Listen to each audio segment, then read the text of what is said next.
USS Abraham Lincoln is now set to sail home after a lengthy deployment. Hearing from the families of U.S. sailors, conditions on board the USS Abraham Lincoln.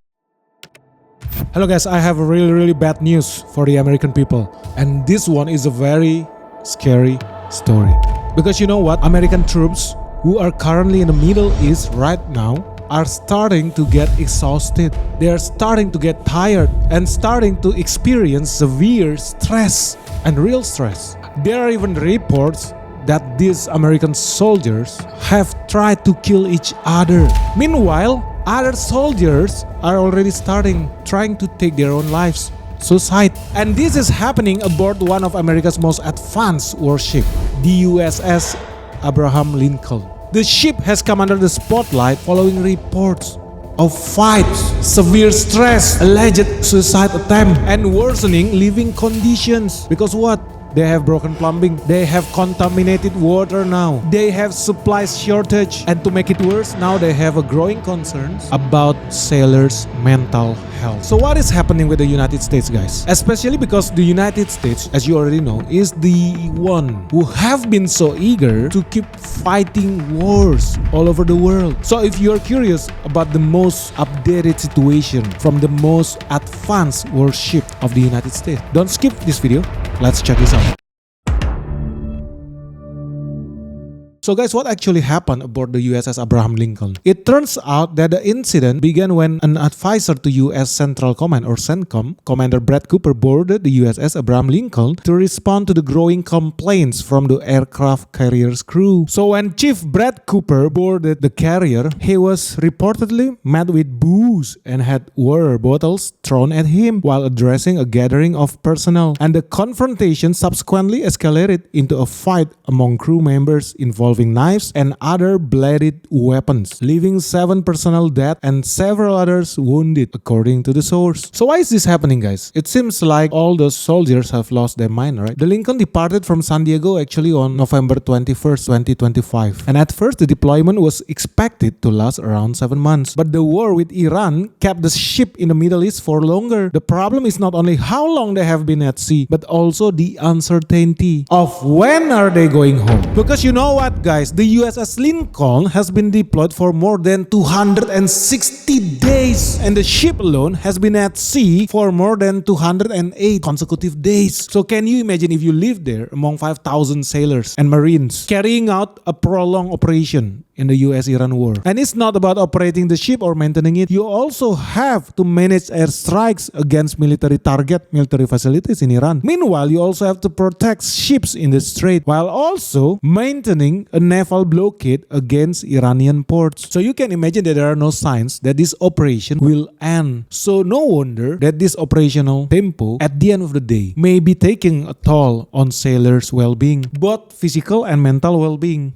especially after months of limited contact with their families, respite from doing 24/7 operation, guys. To make it worse, the pressure on the crew was also made worse by the living condition aboard the ship. Because some families members, some Congress members, they have already reported their problems with food supplies, plumbing, water, and other basic necessities aboard the ship, guys. But eventually, United States government immediately denied it because the US Military Central Command have posted on its social media saying that the report of 7 deaths is actually misinformed. It's false reporting. But they do acknowledge that one of their sailors fell overboard on the 3rd of August but was successfully rescued. But the CENTCOM, unfortunately, they have not give us any explanation what caused the man jump overboard the ship. Is it suicide? Nobody knows. But this incident is very important. Even President Donald Trump, he had to address it directly. He had to explain what is currently happening aboard the USS Abraham Lincoln. Whether you like it or not, Trump have already said that the Lincoln still has not been deployed for too long. No.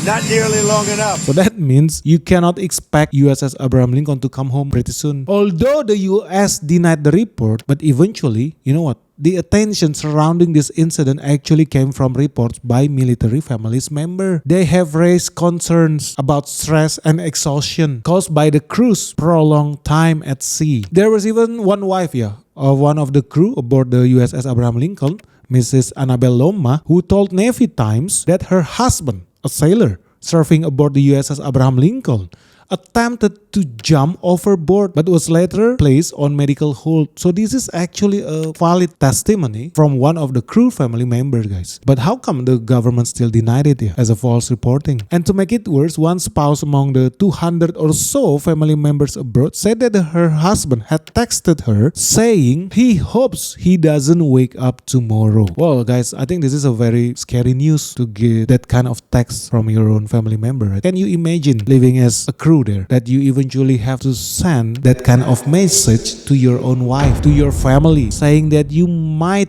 be taking your own life in the next few days? And I cannot imagine, guys, and especially because this is not the first time the US Navy has faced mental health problems aboard one of its aircraft carriers. Back in 2022, 3 sailors assigned to the USS George Washington died by suicide within just 1 week while the carrier was undergoing maintenance in Virginia. US Navy investigation later found that the 3 deaths were not directly connected, but it also found serious concerns over living condition aboard the carrier because they have poor quality of life identified as a contributing factor in one of the deaths. The problems that we are seeing aboard the Abraham Lincoln are not completely new for the US Navy. But what makes the Lincoln situation different now is that this is now happening not in the Pacific but an actual active war zone. And amid the denial by the US government, as of today, the US deployed the USS George Washington from the Pacific. So they move it toward the Middle East to replace the Abraham Lincoln. The carrier departed from Da Nang in Vietnam and was later seen crossing the Singapore Strait and then entered the Strait of Malacca next to Sumatra Island, Indonesia, on its way toward the Indian Ocean. And you might assume this is as a good news, but I think it's not, because this movement could actually leave the Pacific, the South China Sea, empty, leave the Pacific without a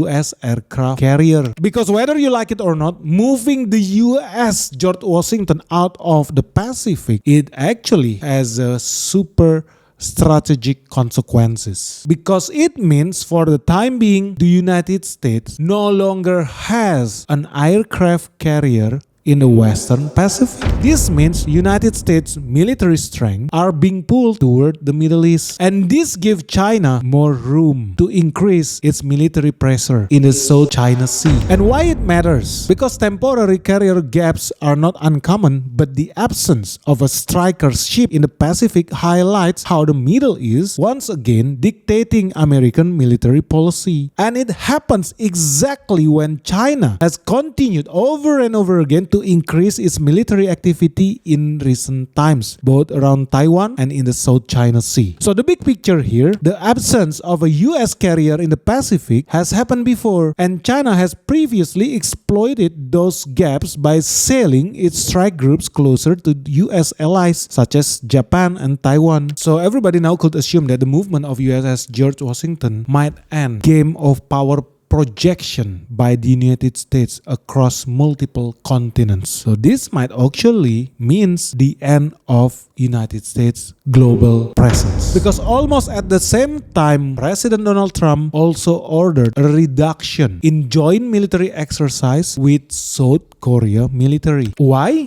Because Trump said that the exercise were costly, expensive, and sent a hostile signal to North Korea. Oh, nice. So no wonder Donald Trump just tweeted that he is proud to have a very good relationship with Kim Jong-un, the leader of North Korea. And this is very confusing, guys, because Donald Trump for over and over again said that one of the reasons why United States attacked Iran is because Iran tried to develop its very own nuclear weapon. But as you already know, North Korea already have nuclear weapon. So this is a kind of paradox or comedy. Or maybe Donald Trump just want to be the next Dennis Rodman, to be a good friend of Kim Jong-un. But regardless, he actually said the truth about the war is expensive. Because Reuters reported that the Iran war had already cost around $37 billion by July 2026, guys. So this is not cheap. And do you think it's enough? No, because it doesn't stop there. The White House already requested another additional money, $87.6 billion, with around $67 billion of extra budget special to Pentagon. And why they have to do that? It's actually because the United States weapon stockpiles are being depleted. Reuters reported that the US has already used almost all of its long-range precision missile stocks, including attacks, Prism, Patriot, THAAD, and Tomahawk are also under pressure. But talking about pressure, guys, whether you like it or not, I think moving the USS George Washington, replacing the position of USS Abraham Lincoln, will only make the situation even worse. Why? Because as you already know, this war is very expensive and the government keep on funding it with deficits, keep on printing money. But who's going to pay it at the end of the day? It's you, the American people, because the real pressure is to the common American people who now, because of this war, they have to pay more for their energy consumption, for food, for fuels, for electricity. And whether you like it or not, the movement of USS George Washington have increased the price of oil. 5 days ago, it was like $81 per barrel. Now it's $84.7 US per barrel. So that means you have to be ready for the upcoming increase of fuel in the United States of America. So now you know, guys, the real question that you have to ask to the American people yourself. It's no longer simply about whether you can win the Iran war or not. But the bigger question is whether the United States can absorb the cost of the war, not just physically, but mentally, financially, and militarily, because they still have to maintain to project its military strength on other parts of the world. While the war with Iran is already putting pressure on US personnel, money, ammunition, and military assets, America still has to maintain its presence in the Pacific to deter China, reassure its allies, and deal with threats from North Korea. So you should imagine if one war with Iran is already demanding so much attention, so much resources from the United States. What happens if another major conflict breaks out in the Pacific at the same time? So ultimately, the real question is, how many fronts can actually the American people realistically handle at once? Because at the end of the day, who's going to pay for this new theater, for this war? It's not the military, it's you. So do you know how long can the American people withstood this war? So with that said, let me know your thoughts down below. Put your comments here. Make sure to push the like button and share our video. And please subscribe if you haven't already. Thank you for watching. See you next time. Bye-bye.